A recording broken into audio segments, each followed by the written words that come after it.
آپ کو एक ऐसे शख्स के बारे में बताएंगे जो नहायत ही परहेजगार और ईमानदार था।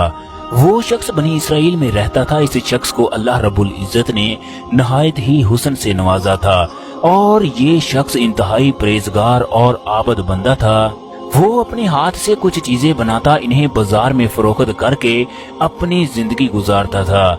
एक दिन वो चीजें फरोख्त करता करता बादशाह के दरबार के सामने से गुजरा तो एक खादमा ने उसे देख लिया। खादमा ने महल में जाकर मलका को बताया कि एक नहायत ही हसीनो जमील शख्स बाहर कुछ सामान फरोख्त कर रहा है, आपको चलकर उसे देखना चाहिए। लेकिन मलका बाहर ना गई और उसने अपनी खादमा को हुक्म दिया, उस शख्स को अंदर बुला लो। जब वो बंदा मलका के पास आया तो मलका उसे देखते ही उस शख्स पर फदा हो गई। उसका दिल इस बंदे के प्यार में पागल हो गया। मलका ने इस शख्स से कहा कि ये सामान फेंक दो और मेरी चादर पकड़ लो। खादमा को हुक्म दिया, खुशबू वगैरह लेकर आओ, मैं इससे अपनी हाजत पूरी करूंगी।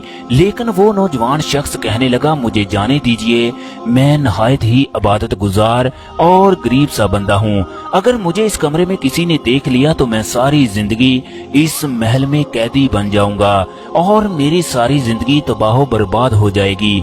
मलका ने कहा, अगर तुम ये काम नहीं करना चाहते तो इसके बगैर कमरे से बाहर नहीं निकल सकते। आबद ने जब ये हाल देखा तो मलका से कहने लगा, क्या तुम्हारे महल के ऊपर कोई खाली जगह है?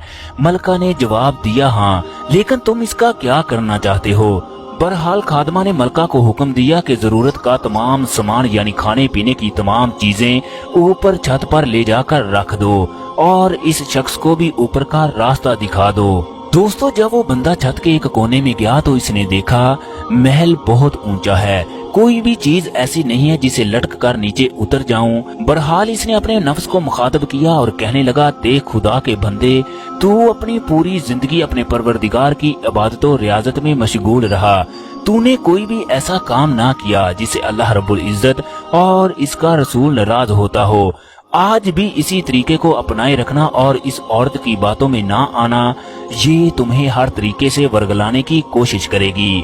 तेरी रातें और तेरे दिन सिर्फ खुदा की याद में गुजरे हैं, लेकिन बदकिस्मती से आज एक ऐसी शाम आई है जो तेरी बरसों की इबादत को जाया कर सकती है। लेकिन तूने इस काम की तरफ नहीं जाना। अगर ये शाम तेरे ईमाल को जाया कर गई तो आखिरत में खुदा को क्या मुंह दिखाएगा। इस बंदे ने छत से कूद जाने का फैसला किया। इसने इस छत से छलांग लगाई तो अल्लाह तबारक व तआला ने जिब्राईल अलैहिस्सलाम को हुक्म दिया, इस बंदे ने मेरी नाराजगी और सख्ती से डरते हुए गुनाह करने की बजाय अपनी जान को कुर्बान करने का फैसला किया। इस बंदे को बचा लो। हजरत जिब्राईल अलैहिस्सलाम ने अल्लाह तबारक व तआला के हुक्म की तकमील करते हुए इस बंदे को अपने परों में ले लिया और नहायत ही आराम से इसको जमीन पर ला कर रख दिया, जैसे एक माँ अपने बच्चे को आराम से रखती है। कुछ देर के बाद वो बंदा वहाँ से उठा और अपने घर की जानब जाने लगा तो देखा कि इसका सामान वगैरह वहाँ पर ही रह गया है।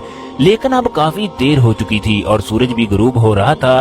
घर पहुंचा तो बीवी ने पूछा, सामान की कीमत कहाँ है? इस शख्स ने जवाब दिया, आज के पैसे तो नहीं मिले।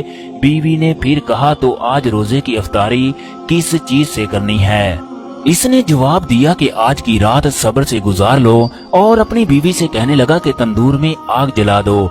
हमसाए हमारे तंदूर में आग नहीं देखेंगे तो न जाने क्या सोचेंगे। चनाचे इसकी बीवी ने ऐसा ही किया। इसकी एक पड़ोसन आग लेने के लिए आई तो इस औरत ने कहा, जाओ तंदूर से ले लो। जब वो पड़ोसन आग लेने के लिए जाने लगी तो घर वालों से बोली, तुम्हारी रोटियां जलने वाली हैं, जाओ जाकर इन्हें देख लो। जब वो औरत भागी भागी गई तो इसने देखा कि तंदूर बेहतरीन और ताजा रोटियों से भरा हुआ है। वो औरत वापस अपने खामद के पास आई, इससे कहने लगी कि हमारा तंदूर ताजा रोटियों से भरा पड़ा है। ये मामला सिर्फ तुम्हारे नेक ईमालों की वजह से तुम्हारे साथ हो सकता है। अल्लाह रब्बुल इज्जत ने तुम्हें तुम्हारे ईमाल का बदला रोटियों की सूरत में दिया है। औरत ने कहा कि अपने अल्लाह तबारक व तआला से दुआ मांग, हमारी बाकी की जिंदगी खूबसूरत तरीके और अमीरी से गुजरे। इस बात पर आबद बोला, अल्लाह तबारक व तआला का शुक्र है, वो जिस हाल में भी रखे ठीक है, बस बाकी की जिंदगी सब्र शुक्र से गुजार लेंगे। लेकिन इसकी बीवी का असरार बढ़ता गया। आखिरकार इस बंदे ने अल्लाह तबारक व तआला से दुआ करने का वादा कर लिया ایک رات وہ اٹھ کر نماز پڑھنے لگا اور نماز سے فارغ ہو کر اللہ تبارک و تعالیٰ سے دعا کرنے لگا، اے میرے خدا، میری بیوی چاہتی ہے کہ اب اس کی باقی کی زندگی خوشحالی سے گزرے اور وہ اپنی زندگی میں آرام اور سکون چاہتی ہے۔ اتنے میں اس کے مکان کی چھت پھٹی اور سونے چاندی کے موتیوں سے بھری ایک پلیٹ اس کے گھر میں گری۔ اسے دیکھ کر وہ بندہ حیران و پریشان ہو گیا۔ اس کی روشنی سے پورے گھر میں روشنی ہی روشنی ہو گئی۔ اس کی بیوی کی آنکھوں میں جب روشنی کی کرنیں پڑی تو وہ بھی اٹھ کر بیٹھ گئی۔ اس شخص نے اس سے کہا، سنبھال لے، جو تو چاہتی تھی وہ تجھے مل گیا، وہ سب کچھ تیرے سامنے ہے۔ بیوی بولی، کاش تو نے اس مقصد کے لیے مجھے اٹھایا نہ ہوتا۔ میں خواب دیکھ رہی تھی جس میں ایک جگہ پر سونے کی کرسیاں بچھی ہوئی تھی۔ میں نے پوچھا، یہ کرسیاں کس کے لیے ہیں؟ جواب ملا، یہ تمہارے خاوند کے بیٹھنے کی جگہ ہے۔ میں نے پوچھا، ان کرسیوں میں یہ سوراخ کیوں ہیں؟ جواب ملا، یہ وہی نقص اور کمی ہے جو تو نے دنیا ہی میں جلدی امیر ہونے کی خواہش کی تھی۔ اس عورت نے اپنے خاوند سے کہا، جلدی سے ان نقص کو ختم کرنے کی دعا مانگ لو تاکہ تمہارے اعمال کا پورا پورا بدلہ مل سکے۔ تو عابد نے دعا مانگی، وہ تشتری واپس ہو گئی۔ تو دوستو، جب کوئی بھی شخص اپنی نفسیاتی خواہشات پر قابو رکھ لیتا ہے اور ان خواہشات کو خدا کے تابع کر دیتا ہے تو اسے دنیا میں ہی اس کا بدلہ مل جائے گا، لیکن آخرت میں جو اجر ملے گا اس کا دنیا کے بدلے سے 100 گنا زیادہ ہوگا۔ اللہ تبارک و تعالیٰ نے قرآن پاک میں فرمایا، جو شخص اپنی نفسیاتی خواہشات، شیطانی وسوسوں پر قابو